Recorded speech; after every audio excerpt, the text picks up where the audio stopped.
guys, it's Jamie from Jamie and His Whiskey. Happy New Year to you all. We're now in 2021 and I hope the first 12 days of this year have been kind to you.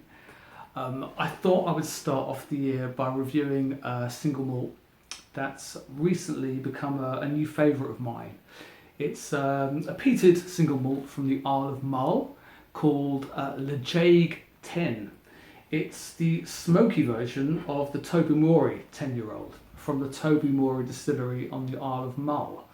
Now, Isle of Mull is a distillery north of Islay and south of the Isle of Skye. It's a really beautiful island, and you can take a boat across from Oban if you happen to be in that part of the world, on the western shores of Scotland. And it's about a half an hour ferry ride. Maybe it's not even that, maybe only 20 minutes. It was a long time ago now. I went back in like 2005, 2004. Unfortunately, before I got into whiskey, so I didn't appreciate it as much at that time. If I went there now, I'd be heading straight to the distillery. Now, Whisky-Ledaig is, I said, a 10-year-old. It's quite heavily peated. It's actually written Ledaig, but it's pronounced Whisky-Ledaig, okay? So that's very important. As you can see, I've been enjoying this bottle and I'm looking forward to smelling and tasting it for you and telling you what I think. Now, the thing about this bottle which caught my eye immediately was the presentation. It's bottled at an extremely respectable 46.3%. It's non-chill filtered and it's natural colour. Immediately, those three things really got on my attention. I've been about 2 years into my whiskey journey now, and I've tried I'd say about 40 different Scotch whiskies, mainly single malts and a few blends. And I've been around the block a few times now, and I've got to that point where something that is a natural presentation and is bottled at a better percentage than your bog standard 40% always gets my interest up. And I'm finding more and more nowadays that these things are extremely important if you're looking for good mouthfeel and fuller flavour. More alcohol will carry fuller flavour. And that's not to say that whiskies bottled at a lower strength don't have flavour. There's some great whiskies, for example, the Glengoyne 10, which I reviewed on this channel a few months ago. Well, actually, it was back in August now, I think. That is bottled at 40% and an extremely nice whiskey. In general, though, something at a higher percentage usually ticks the boxes for me. That's not to say that a beginner will be looking out for those things necessarily, but for someone who's been around the block a bit, these things are becoming more and more important, and distilleries are taking note of this. Those who aren't, I think, need to and up their game, because the whiskey market and people who are appreciating whiskies are looking for these things more and more, and they are becoming more and more important. So I'm glad to say that this does tick those boxes. Now, as I said, this is the smoky brother to the Tobermory 10-year-old. The distillery itself is called the Tobermory Distillery. And they do a 10-year-old, and they do, as I said, the Whisky-Ledaig, which is the peated version. It's something I'd recommend to someone who's already into their smoky whiskies and is looking for something that's just that little bit different from the usual Islay. It's not quite Laphroaig or Lagavulin or Ardbeg. Saying that, they're all different themselves to each other. This has got the bit of an iodine flavour in the background, but it's not quite as full on as, say, something like Laphroaig. However, it's presented at a higher strength, which I really appreciate.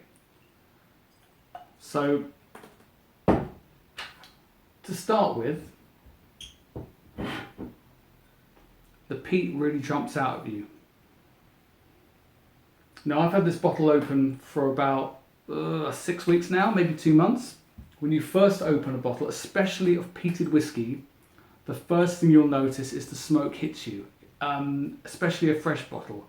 The first 2 or 3 drams is going to be the peatiest. And as the bottle gets a chance to oxidize and mellow out, you'll find that the other nuances of the whiskey really come through, and the smokiness starts to sit back a bit, and you can really appreciate what other things that these whiskies have to offer.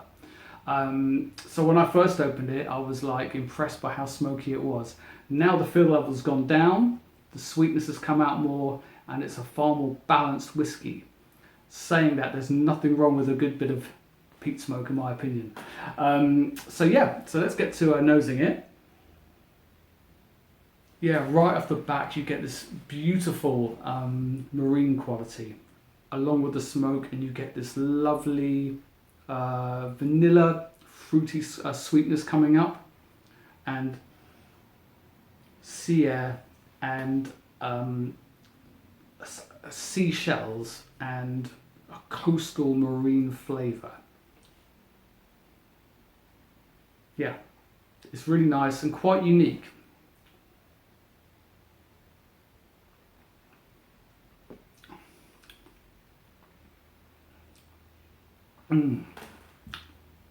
This is quite refined.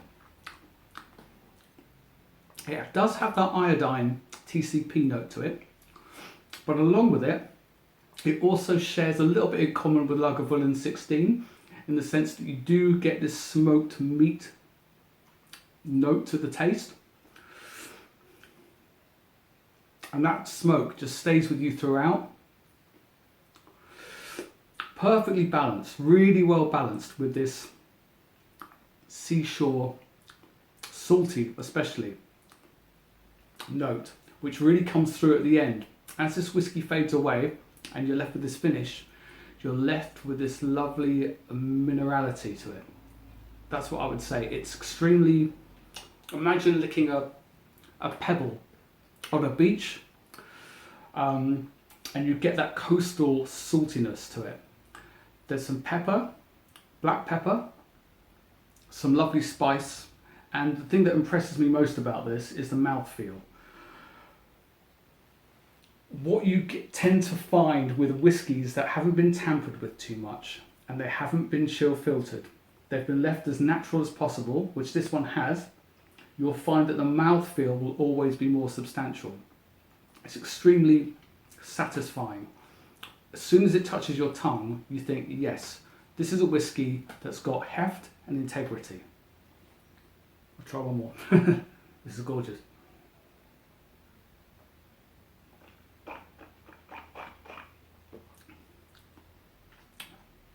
Oh yeah.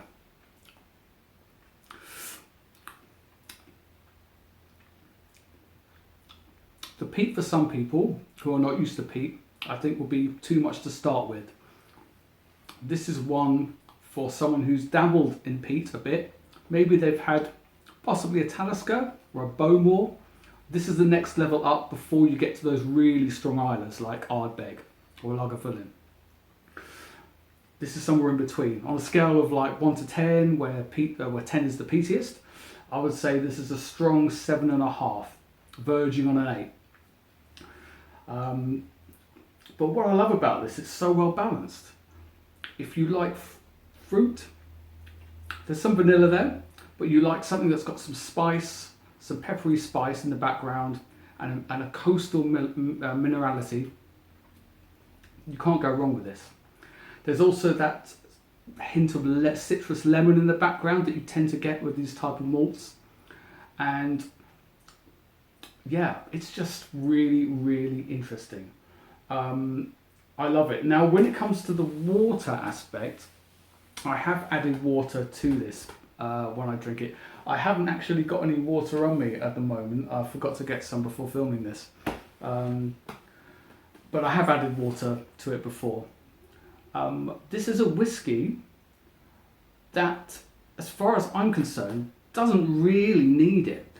The beauty of this whiskey is you open it up from the bottle from the start, and you can pour a glass, and everything is very staged and separated, but it blends perfectly together. So what I mean, it's not like a condensed malt that it needs water to breathe and open up.